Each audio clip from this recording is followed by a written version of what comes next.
ay may dalang mga posibilidad ng tagumpay o kabiguan, ng ligaya o lungkot. Kaya marapat lamang na tanggapin si Jesucristo bilang tagapagligtas at Panginoon. At matapos yun ay panariwain ang katapatan at paglapit sa Kanya bawat araw o day by day. Ang day by day ay naglalayong umalalay sa pang-araw-araw na pamumuhay Kristiyano. Narito po si Pastor Ed Lapis sa mensaheng pinamagatang, Could you be driving Jesus away?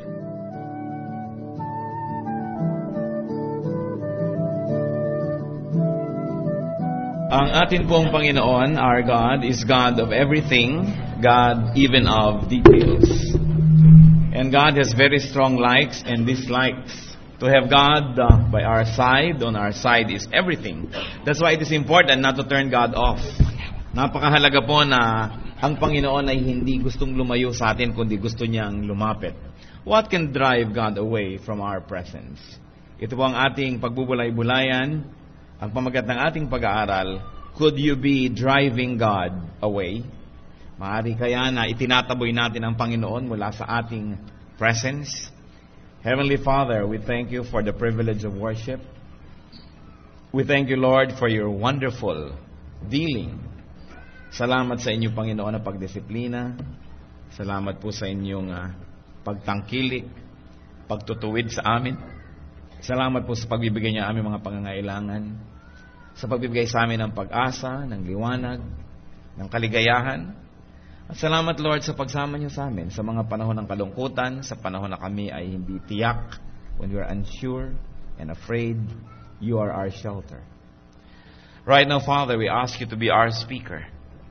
May your words be the food for our soul, O Lord, for our spirit, even for our bodies. Maging kalakasan namin, katiyakan, sandalan namin ng inyong salita.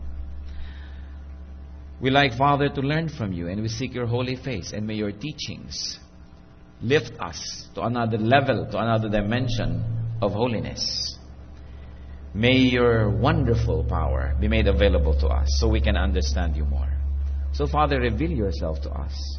Ituro niyo po sa amin ang mensahe na nais yung pagbulay-bulayan namin sa sandaling ito. May you be our speaker and no one else. We reject and rebuke all the sounds, all the voices of the evil one. And we reject the presence of the evil one. In Jesus' mighty name, we ask ourselves, you, O Lord, to cover ourselves with the blood of your Son, Jesus. Protect us from all harm, especially from deception. We enthrone you in our hearts through our praises. And we ask you, lead your people. Lift up only yourself. In Jesus' mighty name we pray. Could you be driving God away? Marami pong mga kumisanay, mga pamahiin, marami mga paniniwala, kinakatakutan. Meron daw na nagpapalayo at nagpapalapit sa swerte. Meron daw na nagpapalayo at nagpapalapit sa mga pagpapala. But definitely that Bible has clear teachings that God's presence can be driven away. God's teaching especially on uncleanliness. Ano po ba ang ating maaring ma-review tungkol sa mga konsepto ng Panginoon sa kalinisan? Tayo po yung magbabasa from the book of Deuteronomy. At ito po yung mga panahon na may mga pakikipagdigma ang bayan ng Diyos laban sa mga ibang lahi at may mga kampo-kampo na siyang tinitirhan ng mga Israelites. Sa Deuteronomy 23 verse 9, When you are encamped against your enemies, keep away from everything impure. So outsiders' impurities must be kept out of the camp. At maaari nating tingnan ngayon, dalawa yan, yung camp ng Israel at kalaban nila na outsiders. At iparallel natin sa ating camp ngayon, camp ng mga anak ng Diyos at sa mga kalaban ng Panginoon. It can now be a physical camp. It can be the symbol of a spiritual encampment. So the people of Israel were to keep away from the outsiders' diet, from their lack of hygiene, from their ceremonial uncleanness. Sabi ng Panginoon, ang mga impurities ng mga outsiders ay hindi dapat makapasok sa inyong kampo. At maraming uri ng impurities yun. Tulad nga ng binanggit natin, pwedeng dietary, pwedeng hygienic, pwede na physical uncleanness. At sa Deuteronomy 23:12-13, designate a place outside the camp, meaning the camp of the Israelites. Designate a place outside the camp where you can go to relieve yourself. As part of your equipment, have something to dig with, and when you relieve yourself, dig a hole and cover up your excrement. Can you imagine reading this in Scripture? Kung gaano kadetalyado ang Panginoon, lalo sa mga kagustuhan niya ng kalinisan. Sabi, ang inyong mga palikuran ay kailangan malayo.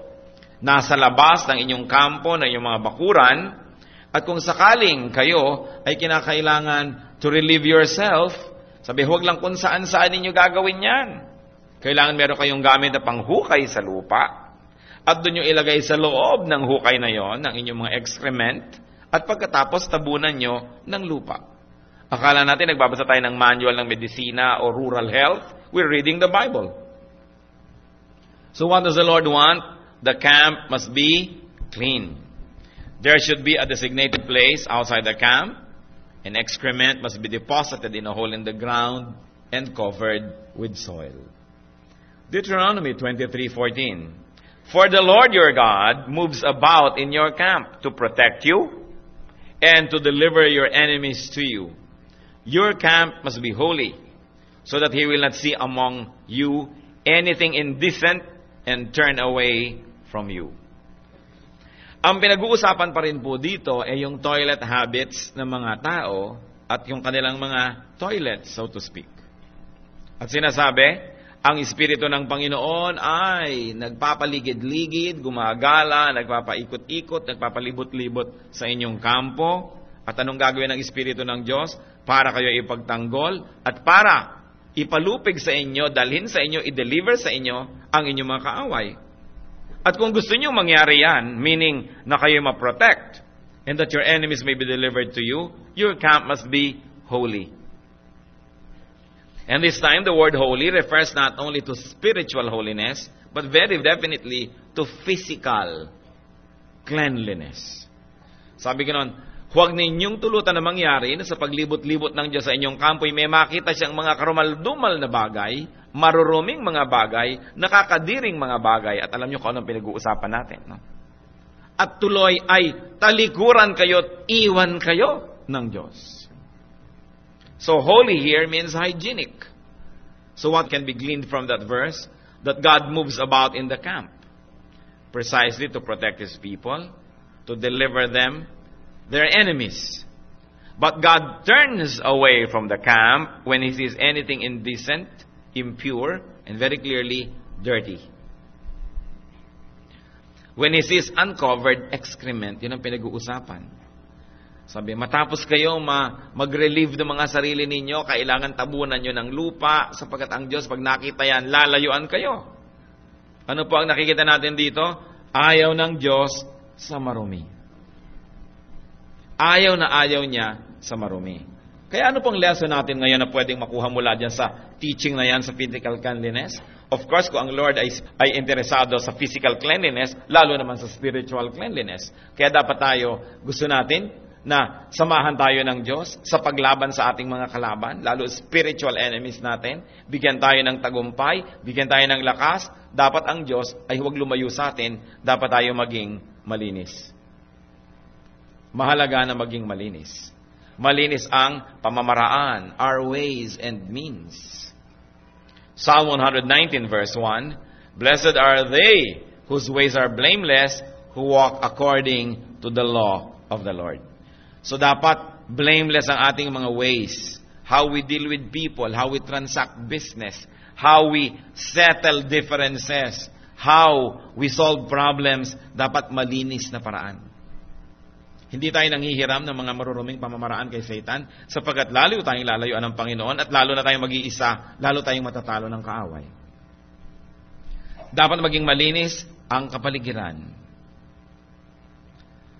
Nagtataka naman ako. Ipinagmamalaki ng Pilipinas, the only Christian nation in Asia, pagkatapos ang ating mga lungsod, ang ating mga langsangan, isa sa mga pinakamarurumi sa buong Asia.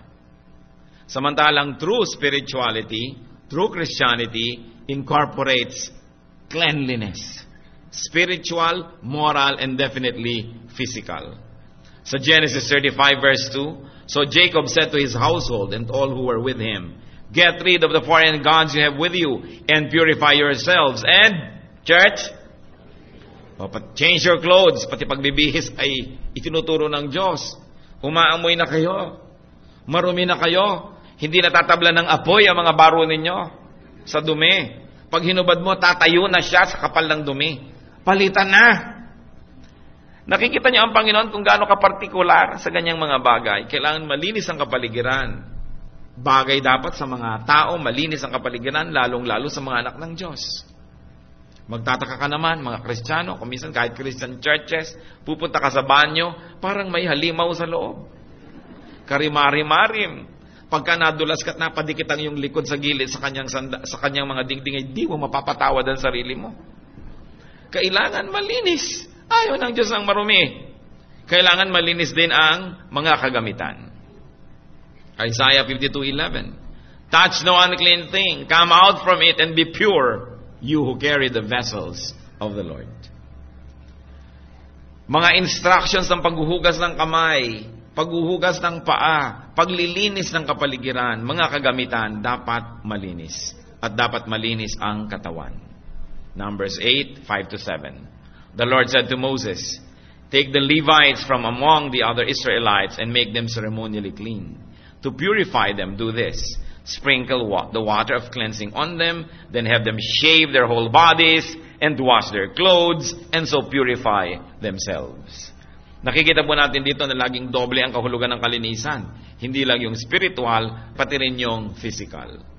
Kaya kung minsan nakakakita po tayo sa mga lansangan ng mga taong parang may mga putik-putik sa katawan, putik sa ulo, it is a form of oppression of the evil one. Na it's against the law of God, it's against the taste of God. Dahil ang gusto niya, malinis tayo sa ating katawan, sa ating kapaligiran, sa lahat-lahat. Siyempre, hindi lang physical cleanliness ang pinag-uusapan natin. Otherwise, para lang kayong umattend ng classes on hygiene. But let's take a look at God's teachings on cleanliness, spiritualized. Anong kahulugan niyan sa spiritual realms? Sa John 4:24, God is spirit, and His worshippers must worship in spirit and in truth. So in truth, in reality, in practicality, we must be clean, but all the more that we should be clean in spirit. No? Hindi lang doon sa truth, sa physical, sa actual, but in spirit. Yung hindi nakikita, yung hindi tangible. God is spirit. And if He is interested in physical cleanliness, He is all the more interested in spiritual cleanliness. Kaya mahalaga mga kapatid to have clean and to cleanse your, first of all, thoughts. We have to clean and cleanse our thoughts. 2 Peter 3:1, I have written both of them as reminders to stimulate you to wholesome thinking. Hindi sapat na malinis ang ating katawan, malinis ang ating bahay, malinis ang ating iglesia, malinis ang ating kapaligiran. Dapat malinis ang ating isip. Malinis ang pag-iisip. Hindi sinasamahan ng malisya. Hindi sinasamahan ng kung ano-anong mga karumihan ang ating pag-iisip.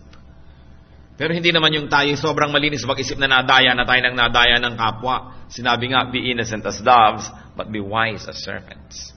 Malinis ang ating iniisip sa kapwa, pero sinasala natin yung maruming binabalak nila laban sa atin. Nag-iisip din tayo kung paano tayo mapoprotect. Ang mga anak ng Diyos dapat may mga malilinis na motives and intentions. Have clean and cleanse our motives and intentions. Kung minsan meron po tayong ginagawang sa tingin ng iba ay maganda, pero meron pa tayong motibong hindi maganda. Kita rin yun ng Diyos, para rin yung dumi, lalayo rin siya sa atin. 1 Corinthians 4:5, He will bring to light what is hidden in darkness and will expose the motives of men's hearts. So it is the motive of our heart that the Lord is interested in. Tinitingnan niya, bakit ka nagbigay ng regalo? Bakit mo siya gustong ipag-pray? Bakit mo siya gustong ministeran? Dahil ba meron kang vested interest? Kung minsan ganun lang Gusto mo daw siyang i-Bible study. Gusto mo siyang puntahan. Pero, malinis ba ang hangarin natin? O meron tayong binabalak na personal advantage? Parang natatandaan ko pa po noon, nung merong isang sikat na artistang nakulong, ang lahat ng simbahan ay nag-uuna-unahang i-Bible study siya. Pila-pila ang mga Bible study teacher at mga pastor doon sa gate ng kulungan, at ang lahat ay i-Bible study si Star. Pero ang tanong nga nung isa doon na nagba-Bible study matagal na, bakit yung mga iba dito hindi nyo i-Bible study? Yung Star lamang ang pinupuntahan ninyo. Ano ang motive? Gusto makibarkada sa Star? Gusto mapadyaryo din? O ano ba talaga yun? Hindi komo, sa biglang tingin, maganda yung ginagawa natin, maganda na nga, because the Lord looks at the heart. Kaya po tayo dapat maging conscious na kung gaano tayo kalinis sa ating physical, outward lives, ganun din ang ating mga intensyon. At dahil walang ibang pwedeng magbantay noon, kundi tayo at ang Diyos. At ang Diyos naman ay hindi nagdidikta sa atin kung anong gagawin. It falls on our shoulders. The responsibility falls on our shoulders to watch ourselves, bantayan, and to cleanse our motives. 1 Chronicles 28 verse 9, For the Lord searches every heart and understands every motive behind the thoughts. Ano pa po ang dapat nating linisin? We should have clean and we should cleanse our words, our vocabulary, our language. Colossians 4:6. Let your conversation be always full of grace, seasoned with salt, so that you may know how to answer everyone. And 2 Timothy 2:16, avoid godless chatter, because those who indulge in it will become more and more ungodly. Kung minsan, ang ganda-gandang babae, ang linis-linis ng damit, ang ayos-ayos ng buhok, nung biglang nadulas ang lumabas ng mga salita, hindi bagay sa kanyang itsura. Meron pa ang ganda-gandang babae, ang hin-hin-hin-hin, sumakay sa jeepney, tapos ang paparasan niya, tiks! Tinginan ang lahat. At nung araw na usap ang magbayad ng barya, kinuha pa sa tenga. Hindi bagay, di ba? So tayong mga anak ng Diyos, may mga bagay at mga hindi bagay. Words, no? Must be chosen. Hindi lang basta nagsasalita ang tao, yung korte ng kanyang salita, yung mga nuances ng meaning ng sinasabi niya, mahalaga. Kailangan malinis ang lengguwahe ng mga tao. Nilalayuan ng Diyos ang marurumi, yung physical dumi, yun pa kayang spiritual na dumi. We should continue to cleanse our actions and our behavior. Na yung ating kilos, malinis. Hindi yung pagkakumilos ka na lang, may natukso na agad. No? Nanguyakoy ka pa lamang, dumay 4 ka pa lamang, natukso na ang sanlibutan. No? May ginawa ka pa lang, may nadapa na, may nainis na, nagalit na. Even the way we move must be in constant scrutiny para nakikita po natin tama ba o hindi. Kaya nga, pati daw ang mga husbands that are unbelievers ay maaaring mabless through their wives na ayos ang pamumuhay, ayos ang kilos at pamamaraan. Sa 1 Peter 3:1. Wives, in the same way be submissive to your husbands, so that if any of them do not believe the word, they may be won over without words by the behavior of their wives. Isa daw yan sa mga pinakatagumpay na paraan ng pagtuturo ng salita ng Diyos through our actions. At kung ang inyong kabiyak ay ayaw makinig, ayaw umatay ng Bible study, ayaw pumunta sa church, sa kilos nyo pa lang, sa pagbabago nyo pa lamang, kay wife kayo o husband, na kukumbinsi na ang inyong kabiyak, to the point na dumadali sa kanya ang maniwala. Kaya sino ang makakapagsabi na meron pa ng behavior for evangelization? That actions can evangelize. No? Posture, movement, good manners can win souls for the Lord. But yes, 1 Peter 3:1 tells us. Ano pa po dapat ang ating napakalinis lagi? Character. We are to have very clean character and lifestyle. Hindi po against si Peter sa mga pagdedekorasyon at pagbibihis ng babae ng maganda. Pero ang sinasabi niya, hindi lang dapat yan ang pagbigyan ng pansin, kundi kung yan nga pinapansin mo, lalo naman dapat ang iyong espiritu. 1 Peter 3:3-4. Your beauty should not come from outward adornment, such as braided hair and the wearing of gold jewelry and fine clothes. Instead, It should be that of your inner self, the unfading beauty of a gentle and quiet spirit, which is of great worth in God's sight. So yun ang napakahalaga at pinapahalagahan ng Diyos. Hindi lang yung itsura sa labas na maganda, kundi lalong-lalo yung kalooban, yung character. Dapat nating nililinis. Kung minsan nakakalungkot, makikita mo ang ganda-ganda ng kotse, ang linis-linis, ang kintab-kintab, tapos magro-roll down yung bintana, may hahagis sa busal ng mais sa kalsada. Ang pangit ng ugali ng nakasakay. Hindi bagay sa kanyang magandang auto. Kakain ng candy, bubuksan ulit yung bintana, ihahagis ang balat sa labas. Kaya nakikita nyo ba yung toll gate ng Coastal Road patungong Cavite? Tad-tad na mga ticket ng tollway. Yung immediate environment near the toll gate. Kasi lahat ng binibigyan ng resibo noong tollway, inihahagis ng mga may sasakyan yung resibo sa kalsada. Mano ba na ilagay mo doon sa yung tabi? Meron kang maliit na plastic bag sa yung sasakyan, doon ang mga kalat mo, pag uwi mo sa bahay, kunin mo si supot, ihulog mo sa basurahan. Pero kung gusto niyang sundan yung tao, masusundan niya sa dami ng kalat na iniwan sa daan. Hindi bagay sa kanya na magkaroon ng ganong kagandang sasakyan. Yun naman pala yung ugali ay hindi malinis. O ang linis-linis, ang ganda-ganda ng bahay, tapos kung magmurahan yung mga tao nakatira doon sa loob. Pagkatapos ang sagwa-sagwa ng mga ugali. So kalinisan sa loob at sa labas. Sapagkat tayo ay physical and spiritual. We are body and spirit. And the Lord sees both. And the Lord values both. Nais ko po itong bigyan ng diin dahil tayo naman mga Pilipino, generally speaking, and most of us are really very mahilig maglinis. Mga Pilipino nga kahit saan na lang, kahit na winter, nasa Amerika, ligo ng ligo, kahit nasa Europa, nagugulat na yung iba, maliligo na naman kayo. When we were students, we were joining youth exchange programs, and these Germans and the French and all the Europeans, we were together in a castle, were wondering why the Filipinos were forever taking a shower. Sabi na, siguro ang linis-linis ng Pilipinas, Sa lalab ko naku, huwag na kayong makakapunta-punta. Magkakabistuhan. No? Bakit nga ba ang linis-linis natin sa katawan, tapos ang barangay natin ang dumi? Dapat dalhin na natin yun from the physical, from the personal, to community, to national. Hindi naman tayo kailangan turuan ng kalinisan. Kasi selan nga ng mga Pilipina. Pati telepono ay na-alcohol. Diba? Talagang lahat nililinis, pero pagkatapos ihagis na lang kung saan. Kaya dalhin po natin sa mas mataas na level yung kalinisan. I always challenge churches wherever they are, mag-spearhead kayo ng paglilinis ng community. Inspire the people to higher ambition. Because we are the people of God.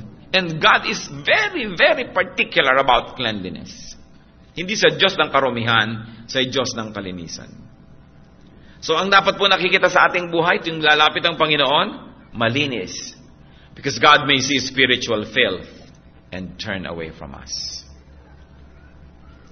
Kaya kung minsan, sayang ang ganda na nung bahay.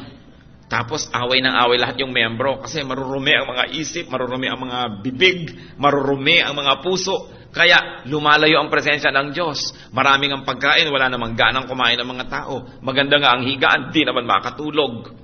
No? Kaya sayang ang mga blessing. Psalm 99 verse 9. Exalt the Lord our God and worship at His holy mountain, for the Lord our God is holy. And remember, part of the meaning of holiness is spiritual and also physical cleanliness in our terms. No? 1 John 1, 6-7. If we claim to have fellowship with Him, yet walk in darkness, we lie and do not live by the truth. But if we walk in the light, as He is in the light, we have fellowship with one another. And the blood of Jesus, His Son, purifies us from all sin. So fellowshipping with God, patunayan, hindi lang sa salita, sa pamumuhay, sa actual lifestyle. At pati nga ang trabaho ng Panginoon to purify, to cleanse. God is so particular about cleansing. In fact, God wants you clean. Yan ang gusto ng Panginoon sa ating buhay. Mga Christian teenagers, kumusta ang inyong mga kwarto? Baka mukhang sumabog na granada. Di ba? God is God of order. Kailangan maayos. Anong itsura ng ating mga pamamahay? Ang mga bag, no? Kuminsan, ang mga bag may medyas doon na 3 araw nang nandun na pala, kung ano-ano na, ang gulo-gulo. Sabi sa 1 Peter 1:6, be holy, because I am holy. I can never over-emphatic that holiness has its spiritual and physical counterparts. God moves about His people to protect, to give victory, and to bless. But God can be turned off, can be driven away by filth. So let's all be clean, physically, spiritually. Pati ang mga sakit ay dumadami, kumakalat sa marumi at pagmarumi. Pati yung mga espiritong pinalayas ng Panginoon mula dun sa taong inalihan ng mga espiritu, nung pumili ng lilipatan, ang pinili nila ay mga baboy. Sa pangalan pa lang, alam niyong malilipatan na. Diba? Kaya kumusta ang ating pamumuhay? Kaya naman tayo dapat mag-ingat-ingat sa pagkain niyang baboy. Hindi ba? Kasi kahit ano yung kinakain na lang yan eh. Mag-ingat-ingat tayo. Kaya nga po kumisan, pag nireview natin yung mga dietary laws sa Israel, yung mga huwag mong kainin ito, huwag mong kainin yan, totoo naman. At pati mga doktor ngayon at dietitian, sasabihin sa atin, ang hilig-hilig yung kumain ng alimango, ng mga hipon, hindi ba sila ang ipis of the sea? Alam nyo ba na kinakain ng mga alimango at hipon ay yung mga patay, yung mga nabubulok? Sila ang vacuum cleaner ng seabed. Sila yung gagapang-gapang sa ilalim ng tubig, at ang kinakain nila ay yung mga patay na, yung mga tira-tirahan, yung mga bulok na. Kaya pala pag ang hilig natin kumain dyan, kung takot-takot na health problem ang napupunta sa'yo. Diba? So, ang Biblia, ipinapaliwanag ngayon ng siyensya, may point ang mga ipinagbabawal. Kahit ang mga gamot natin, ang mga doktor natin, ang ating mga cardiologist, o magbawas-bawas ng kain ito, ng mga baboy, ng mga taba. Kaya naman pala ang Panginoon, sa kanyang burnt offering, unang ipinapaburn yung taba. Para huwag na nating kainin, naging usok na, nawala na, huwag mo nang kainin pa. Eh yun talaga ang napakabango, di ba? Lalo yung taba na inihaw na medyo masunog-sunog ang mga gilid-gilid. No? Naku, isasawsaw mo pa sa sukang may bawang. Pero, papaano yon? Kailangan malinis pa lang ating katawan, malinis ang ating dugo. Binaabantayan din natin kung ano ating kinakain. Alam nyo ba ang mga ipinagbawal ng Panginoon at niregulate ang pagkain ko, takot-takot, lalo sa Book of Leviticus? Hindi ko malaman kung ba't di natin yung pinapansin ngayon. Sinasabi naman natin, God is the same yesterday, today, and tomorrow. So, pag-ingatan. Mag-ingat tayo sa kalinisan. Sa Matthew 23:25-28, nakikita po dito yung pagkaayaw ng Panginoon sa panglabas lang na kalinisan. Tapos yung loob marumi. Woe to you, teachers of the law and Pharisees, you hypocrites. You clean the outside of the cup and dish, but inside they are full of greed and self-indulgence. Blind Pharisee. First, clean the inside of the cup and dish, and then the outside also will be clean. Woe to you, teachers of the law and Pharisees, you hypocrites. You are like whitewashed tombs, which look beautiful on the outside, but on the inside are full of dead man's bones and everything unclean. In the same way, on the outside you appear to people as righteous, but on the inside you are full of hypocrisy and wickedness. So maraming level po ng kalinisan ang pinag-uusapan natin. Nag-umpisa tayo sa pag-uusap tungkol sa toilet habits ng mga Israelites. Sabi ni Lord, when you do your toilet activities, tabunan ninyo ng lupa. Ayaw kong napagkikita ang mga ganyang mga bagay at lalayo ako pag punong-puno ng ganyan na inyong kapaligiran. And then we discussed it in a spiritual level. That the Lord sees spiritual filth. And when there's spiritual filth in our lives, lumalayo rin siya. You know why? Because He is offended by that. Ayaw niya niyang tinitingnan, nandidiri siya. Kayo ba tumitingin sa mga nakakadiring bagay? Nasubukan niyo na ba na pumasok sa isang public toilet? Na horrible ang inyong nakita tapos mga 3 minuto kayong nakatitig. Hindi ba ayaw nyo? Ang ginagawa natin, nagmamadali tayong tumatalilis dahil nyo pa si Batman kabilis lumabas. Ganon din ang Panginoon. At hindi lalang sa physical filth, lalong-lalo sa spiritual filth. Mahirap makita yon, pero kita yon ng Diyos. Kumisan sa physical, natatakpan ng mga pabango, pero sa spiritual, naaamoy ng Diyos ang ating mga baho. Kaya kailangan tayong maging maingat. Invite God's presence. Do not drive God away by having a clean life. Physically and spiritually. Especially, clean thoughts. Yun po ang disiplinahin natin. Tayo mga Kristiyano kasi nakakapagdisiplina na tayo ng kilos. Kuminsan, may tao, sobra ka namang naa-attract at nagkakaroon ka na ng desire, pero nakokontrol mo yung kilos, pwede kang hindi tumitig. Pero yung thought mo, nandun pa rin. Nandito yung mata mo, nakatingin pa rin spiritual mata mo, nandun sa kabila. Yun ang dapat kontrolin, yung spiritual life, yung thought life. Sapagkat pag natalo po tayo sa ating thought life, kasunod na matatalo yung ating physical life. Susunod at susunod ang katawan sa iniisip. Kaya ang nagwawagi yung isip.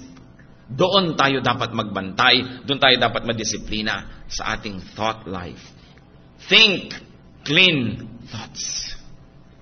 Hindi nag-iisip ka sa iyong kapwa, nakangiti ka pero masama ang binabalak mo sa kanya. Pinagsasamantalahan mo siya o kaya ay meron ka ng mga malisya na ine-entertain sa ating isip. Maaring napakaraming blessing. Alam niyo ang Panginoon, naniniwala ba kayo na ang Panginoon kaya tayong i-bless lahat?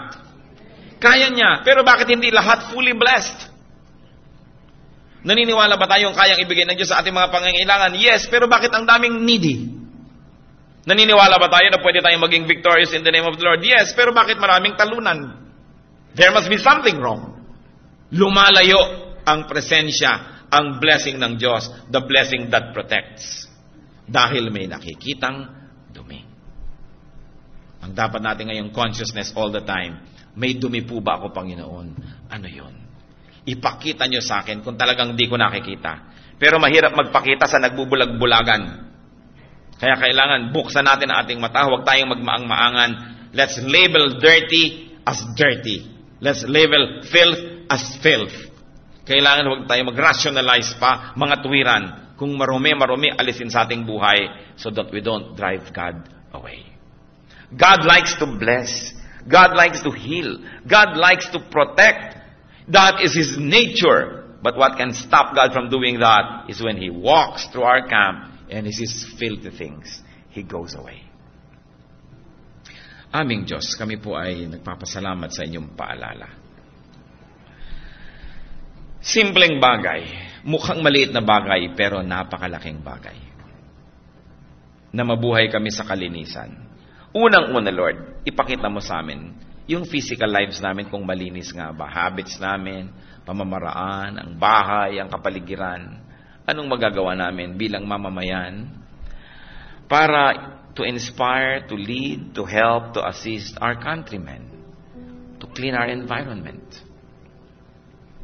to clean our bodies, our immediate environment, our homes, our communities, our nation. Ipakita niyo po sa amin yung pananagutan namin dyan bilang mga anak niyo.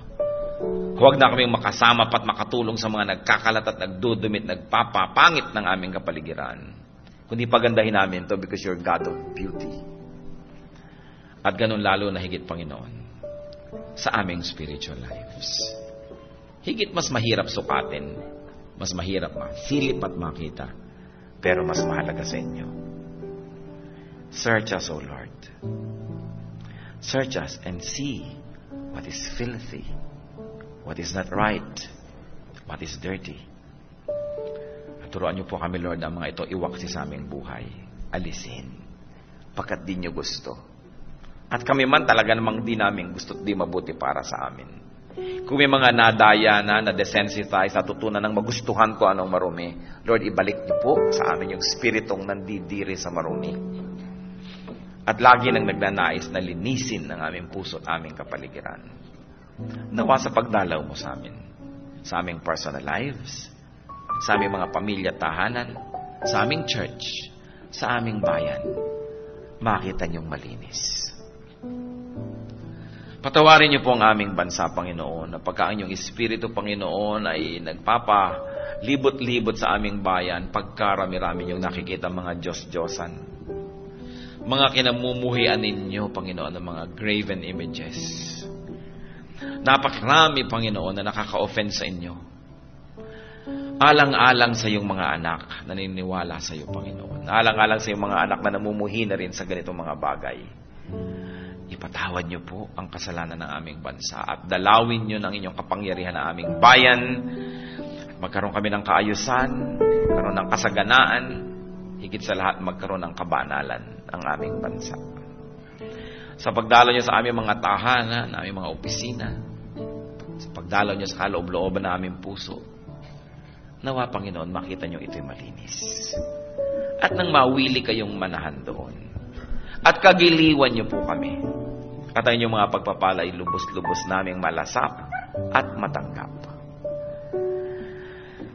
Ipamukha niyo sa amin, Panginoon, ang mga karumihan ng aming buhay na maaring nakasanayan na namin ang husto na tingin namin di na marumi. Make us sensitive once more. Teach us. Mga kapatid, tayo magbulay-bulay sa presensya ng Panginoon. Magpasuri tayo sa Espiritu ng Diyos. Makita natin at iwaksi ang mga karumihan. Our habits, may they be physical or spiritual. God is God of purity, God of beauty and cleanliness. Nawayan ang makita niya sa ating buhay. Iyuko ang ating mga ulo sa presensya ng Diyos at pakilusin ang Espiritu sa ating kapaligiran. Nawa sa pagkilos ng Panginoon sa ating buhay, di siya ma-offend, di siya marumihan, at magpasya siyang manahan at magbigay ng mga pagpapala.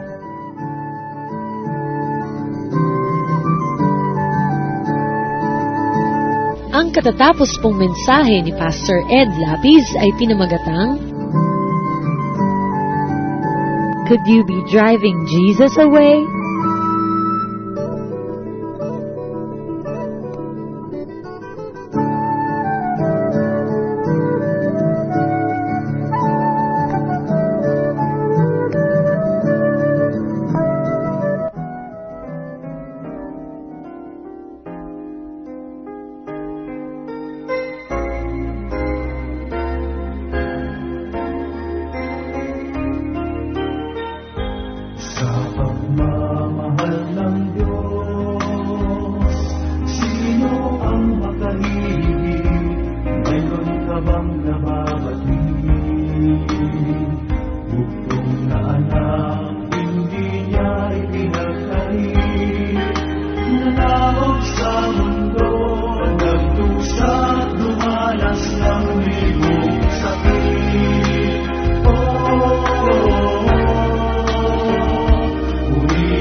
Ibalik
Maraming kasaysayan ang musika ng ating bayan at pawang lahat yon ay mga hiyas ng ating lahi. Ang isang instrumento na napakagandang pagtuunan ng pansin ay ang gimbal ng mga mansaka.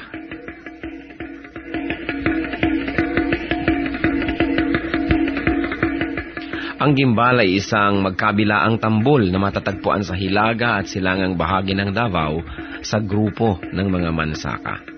28 sentimetro ang taas nito, humigit kumulang, at 21 sentimetro ang bilog, humigit kumulang. Yari ang gimbal sa isang katawan ng punong kahoy at ang magkabilang dulo ay tinapala ng pinatuyong balat ng usa. Ito ay hinahampas ng isang manipis na patpat habang isang kamay ay tumatapik-tapik sa kabilang tambol sa kabilang dulo ng instrumento. Ang gimbal ay maaaring tugtugin mag-isa o ng mga may kasamang ibang instrumento kung ito'y ginagamit sa ritual. 1 hanggang 2 tao ang maaaring tumugtog sa magkabilang dulo ng gimbal.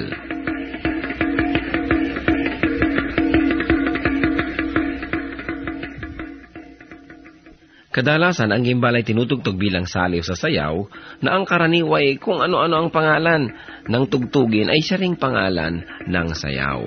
Kung ano ang tawag sa instrumentong ginagamit ay nagiging tawag din sa sayaw mismo. Kung minsan ang gimbal naman ay tinutugtog sa paglalarawan ng kalikasan, halimbawa ang mabilis na pag-agos ng tubig sa batis.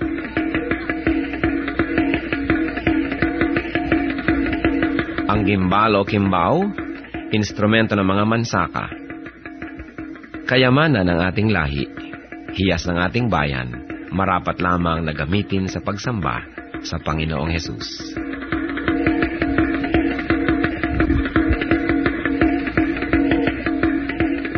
Kung kayo po ay na-bless ng programang ito o may comments o suggestions, mag-text sa Radio Listener Text Liwanag.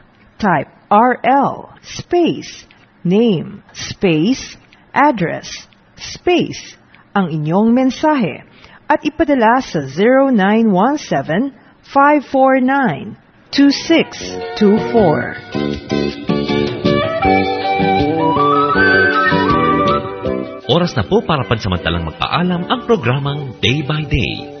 Tayo po'y magsama-sama mula Lunes hanggang Biyernes. Magandang gabi po at mabuhay ang Panginoong Hesus.